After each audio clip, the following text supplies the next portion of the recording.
Sa pagdiriwang ng 2025 National Crime Prevention Week, katuwang ang buong bansa. Ang Philippine National Police ay muling pinatibay ang kanilang paninindigan sa pagpapanatili ng kapayapaan at kaayusan sa pamayanan.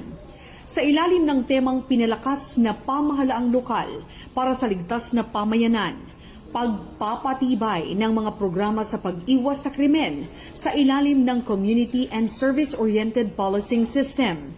Binigyang diin ng PNP ang kahalagahan ng malakas na ugnayan sa pagitan ng mga lokal na pamahalaan at mga mamamayan.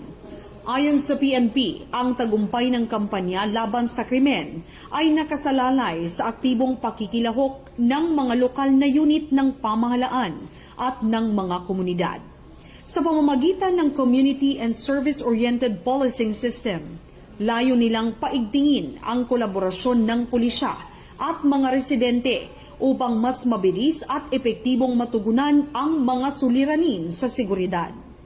Hinimok ng PNP ang bawat Pilipino na maging kabahagi ng adhikain para sa ligtas na pamayanan, sapagkat ito ay responsibilidad ng bawat isa. Sa sama-samang pagtutulungan, naniniwala ang ahensya na mas mapapalakas ang kultura ng malasakit, kooperasyon at pagkakaisa na magdadala sa ating bansa tungo sa isang bagong Pilipinas na ligtas at maunlad.